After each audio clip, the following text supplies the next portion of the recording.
السلام علیکم ورحمۃ اللہ وبرکاتہ، نحمدہ ونصلی علی رسولہ الکریم، اما بعد فاعوذ باللہ من الشیطان الرجیم، بسم اللہ الرحمن الرحیم۔ پرہیز علاج سے بہتر ہے، یعنی کوئی دوائی نہ لے، کچھ نہ لے، فاسٹنگ شروع کر دیں تو فاسٹنگ میں بھی شفا ہے۔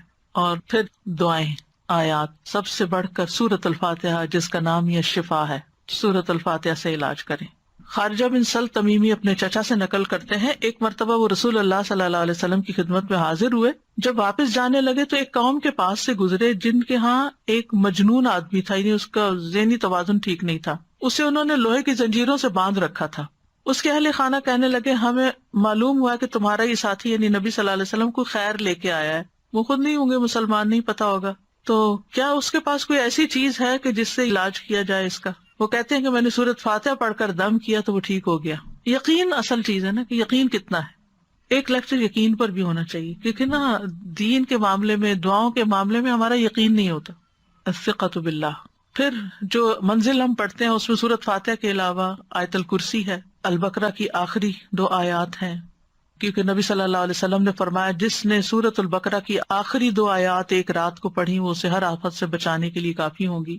اور آیت الکرسی کا تو فائدہ آپ کو معلوم ہی ہے۔ پھر معوذات ہیں، قل هو اللہ احد، قل اعوذ برب الفلق، قل اعوذ برب الناس۔ نبی صلی اللہ علیہ وسلم نے فرمایا صبح اور شام 3 بار معوذات کہہ لو تو یہ ہر چیز سے تمہیں کفایت کریں گی۔ پھر یہ دعا جو کل میں نے آپ کو بتائی تھی، انی مسنی الضر وانت ارحم الراحمین۔ اور اگر وسوسے آ رہے ہیں بہت اور بے چینی ہے اور دل پریشان ہے تو انی مسنی الشیطان بنصب وعذاب، کہ شیطان نے مجھے سخت تکلیف اور عذاب میں ڈال رکھا ہے، یعنی وسوسوں اور نیگیٹو تھنکنگ کی وجہ سے۔ حضرت ایوب علیہ السلام کا حال یاد کر کے اور پھر انت ارحم الراحمین بھی کہیں ساتھ، اور پھر ایوب علیہ السلام کا انداز جو ہے نا دعا کا وہ بڑا خوبصورت ہے، وانت ارحم الراحمین، اور اپنے حال کا ذکر کیا کہ اللہ میں تکلیف میں ہوں، آپ جانتے ہیں۔ تو ہم اس طرح بھی دعائیں کر سکتے ہیں، یا اللہ آپ نے ایوب علیہ السلام کو صحت دی تھی، یا اللہ آپ نے زکریا علیہ السلام کو بیٹا دیا تھا، یا اللہ آپ نے یوسف علیہ السلام کو لوٹا دیا تھا، یا اللہ آپ نے موسیٰ علیہ السلام کی حفاظت کی تھی، یا اللہ آپ میری یہ تکلیف دور کر دیں۔ سورۃ الانبیاء میں وہ اتنی خوبصورت دعائیں پڑھتے ہیں تو دل پگھلتا ہے، سارے انبیاء کی جو دعائیں قبول ہوتی گئیں ان کا واسطہ دے کر کے اللہ آپ نے ان سب کی دعائیں قبول کی، آپ میری بھی دعا قبول کریں اور میری یہ تکلیف دور کر دیں۔ اور پھر یہ ہے کہ جیسے نیک لوگ اللہ سے اچھا گمان رکھتے تھے، ابراہیم علیہ السلام نے کہا وَإِذَا مَرِضْتُ فَهُوَ يَشْفِينِ، وہ مجھے شفا دیتا ہے جب میں بیمار ہوتا ہوں۔ یہ یقین ہو اور پھر اس طرح شفا مانگے اللہ سے کہ اللہ تعالیٰ آپ کے ہاتھ میں شفا، بیدک الشفا۔ پھر وہ جو مسنون دعائیں گرین کارڈ کی ہیں، امسح البأس رب الناس بیدک الشفا، لا یکشف الکرب الا انت، اے لوگوں کے رب تکلیف دور کر دے، تیرے ہی ہاتھ میں شفا ہے، تیرے سوا اس کو کوئی دور کرنے والا نہیں۔ نبی صلی اللہ علیہ وسلم بیمار پر ان الفاظ کے ساتھ دم کیا کرتے تھے۔ اور پھر ایک اور روایت میں آتا ہے، انس رضی اللہ عنہ کہتے ہیں کہ میں تم پر وہ دعا پڑھ کر کیوں نہ دم کروں جسے رسول اللہ صلی اللہ علیہ وسلم پڑھتے تھے۔ تو حضرت ثابت کی طبیعت خراب تھی تو انہوں نے کہا ضرور کیجیے، تو حضرت انس نے ان الفاظ کے ساتھ دم کیا، اللہم رب الناس مذہب البأس اشفی انت الشافی لا شافی الا انت شفاء لا یغادر سقما۔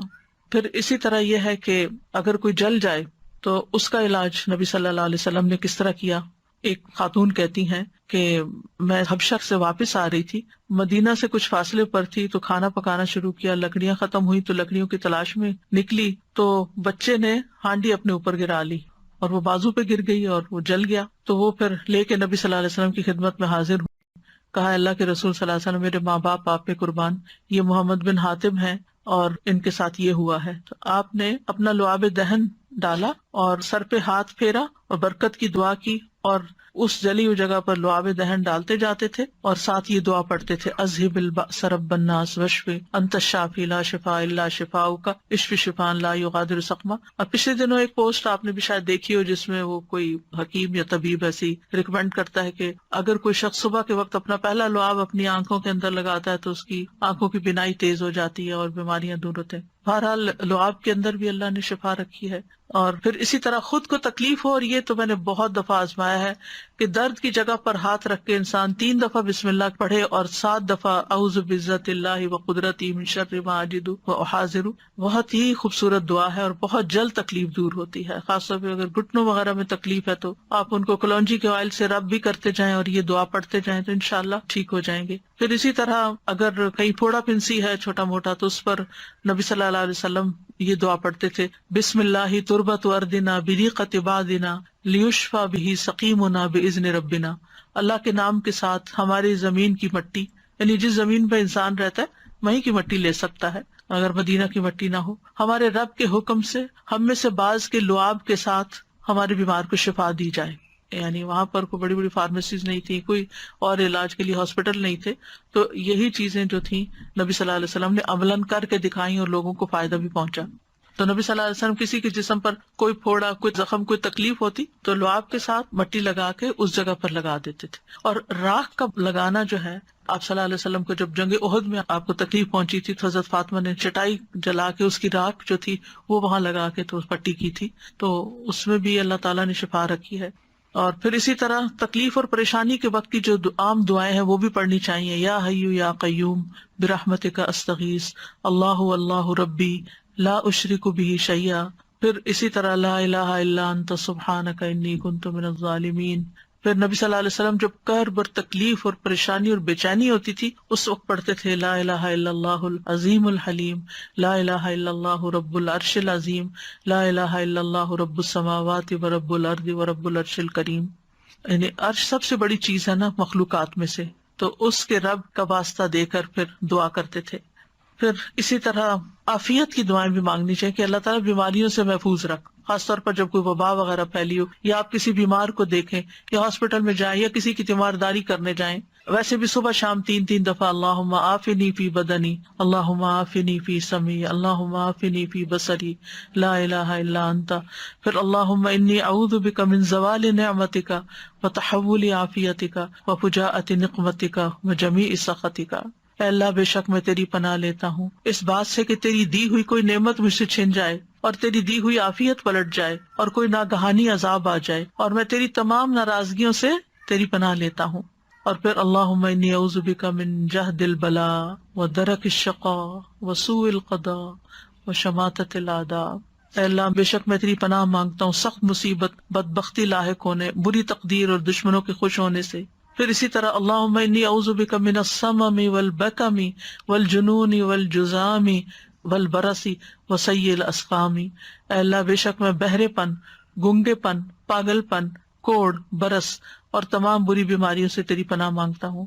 اور پھر اللہم انی اعوذ بک من الہم والحزن والعجز والکسل والجبن والبخل وغلبۃ الدین وقہر الرجال. اخلاقی بیماریوں سے، روحانی بیماریوں سے نجات. اے اللہ میں تیری پناہ مانگتا ہوں دکھ، غم، عاجزی، سستی، بخل، بزدلی، قرضداری کے بوجھ اور لوگوں کے اپنے اوپر غلبے سے. پھر اعوذ بکلمات اللہ التامات من شر ما خلق. ہر طرح کے شر سے اللہ تو مجھے بچا لے. جہاں بھی انسان جائے، کسی شہر میں جائے، کسی جگہ پر جائے، پلین میں ہو، کہیں پر آپ انٹر ہو، بینک میں، اسکول میں، تو 3 دفعہ اگر آپ یہ پڑھ لیں کوئی چیز آپ کو نقصان نہیں دیتی. کیونکہ انسان کو ڈر ہوتا ہے نا کہیں وائرسز ہوں گے، اور خاص طور پر آج کل کے سیناریو میں. پھر اعوذ بکلمات اللہ التامات من کل شیطان وہامۃ ومن کل عین لامۃ. یعنی لوگوں کی گیدرنگ میں جائیں آپ کو ڈر ہوتا ہے کہ نظر نہ لگ جائے، کوئی اور اسی طرح کی چیز. یہ دعا بھی بہت فائدے کی ہے، ویسے بھی پڑھنی چاہیے. اور پھر شیطانی وسوسے سے اگر بہت نیگیٹو تھنکنگ ہو رہی ہو اور بہت برے برے خیالات آ رہے ہوں، کسی کے بارے میں کوئی بات بہت بری ستا رہی ہو، تو اعوذ بکلمات اللہ التامات من غضبہ وعقابہ وشر عبادہ ومن ہمزات الشیاطین وان یحضرون.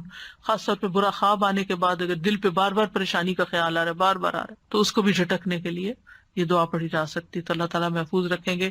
بس آخر میں چند موٹی موٹی باتیں کہ اگر آپ کسی بیمار کے پاس جائیں تو کن چیزوں کا خیال رکھیں، کیونکہ مریضوں کی عادت کا حکم دیا گیا ہے، کیونکہ اس سے انسان کو اپنی نعمتیں یاد آتی ہیں اور انسان کو آخرت کی یاد آتی ہے. اور مسلمان کی عادت جو ہے وہ دوسرے مسلمان پر حق ہے، خاص طور پر اگر کوئی قریبی لوگوں میں سے ہو. نبی صلی اللہ علیہ وسلم نے فرمایا جب کوئی شخص اپنے کسی مسلمان بھائی کی عادت کرتا ہے تو وہ جنت کے باغات میں چلتا ہے یہاں تک کہ بیٹھ جائے، اس کے بیٹھنے پر اللہ کی رحمت اسے ڈھانپ لیتی ہے. اگر واقعی عیادت کی نیت سے کسی کے پاس جاتے ہیں اور عبادت کی نیت سے، اور اگر صبح کے وقت جائے تو شام تک 70,000 فرشتے اس کے لیے دعائیں بخشش کرتے ہیں، اور شام کو جائے تو صبح تک، یعنی اتنا بڑا اجر و ثواب ہے۔ اور عیادت نہ کرنے والوں کی مذمت کی گئی ہے۔ اللہ تعالیٰ قیامت کے دن فرمائیں گے کہ میرا فلاں بندہ بیمار تھا، تو نے اس کی عیادت نہیں کی، یعنی تم نے اس کا حال ہی نہیں پوچھا، اگر تو اس کی عیادت کرتا تو مجھے اس کے پاس پاتا۔ عیادت کرتے وقت اسے اجر کی خوشخبری دی جاتی ہے، اور مریض کو دعا دے کر خوش کریں، ہو سکے اس کو دم کر دیں اور دعا کا کارڈ دے دیں، کوئی بھی ایسی چیز اس کو بتائیں کہ یہ بیماری اس کے درجات کی بلندی کا ذریعہ، اچھی باتیں کریں، حوصلہ افزائی کریں، غم گساری کریں۔ اور عیادت کے وقت کی دعاؤں میں لا بأس طہور انشاءاللہ، کوئی بات نہیں، ٹھیک ہو جاؤ گے، سب صاف ہو جائے گا۔ اگر اور دعائیں آپ کو لمبی چوڑی نہیں بھی آتی تو سورۃ فاتحہ تو سب کو آتی، سورۃ فاتحہ پڑھ کے دم کر دیں، معوذات پڑھ کے دم کر دیں، اور پھر اسأل اللہ العظیم رب العرش العظیم ان یشفیک 7 دفعہ پڑھ کے آپ اس پہ دم کر دیں۔ نبی صلی اللہ علیہ وسلم نے فرمایا جو مسلمان کسی بیمار کی عیادت کے لیے اس کے پاس آئے جس کی موت کا وقت نہ آیا ہو، اور 7 مرتبہ یہ پڑھے تو اللہ تعالیٰ اس کو شفا عطا کر دیتا ہے۔ تو یہ بیمار کے لیے پڑھنی چاہیے۔ پھر اللہم اشف فلان، اگر دور بیٹھے ہیں تو دور سے دعائیں کر دیں، اور دیگر بھی اذہب البأس اور مذہب البأس، اور یہ ساری دعائیں جو پہلے میں آپ کو بتا چکی ہوں دیگر بیماریوں کے علاج میں، یہ دعائیں گرین کارڈ پہ لکھی ہوئی ہیں، ان سب کا بھی، یعنی اگر آپ کے پاس زبانی یاد نہیں تو دیکھ کے بھی آپ ان کو پڑھ سکتے ہیں۔ اور ساتھ اپنے لیے بھی ایک دعا مانگے کہ اللہ مجھے اس سے عافیت میں رکھنا، یعنی الحمدللہ الذی عافانی مما ابتلاک بہ وفضلنی علی کثیر ممن خلق تفضیلا۔ تو حدیث میں آتا ہے کہ جو یہ پڑھے گا اس مصیبت سے محفوظ رہے گا جس میں دوسرا مبتلا ہے۔ تو اللہ تعالیٰ ہمیں بیماریوں میں اور ساری تکلیفوں میں درست رویہ اختیار کرنے کی توفیق دے، اور سنت کے مطابق علاج بھی اور بہیو کرنے کی توفیق دے، جس سے اللہ تعالیٰ راضی ہو جائے۔ یہ ایک باری امتحان ہے، اس امتحان کو پاس کرنا ضروری ہے، اور پاس کرنے پر بہت بڑے درجات ہیں، اور اگر انسان اس پر ناکام ہو جاتا ہے تو دنیا میں بھی تکلیف اور آخرت کی بھی تکلیف۔ وآخر دعوانا ان الحمد للہ رب العالمین۔ سبحانک اللہم وبحمدک، اشہد ان لا الہ الا انت، استغفرک واتوب الیک۔ السلام علیکم ورحمۃ اللہ وبرکاتہ۔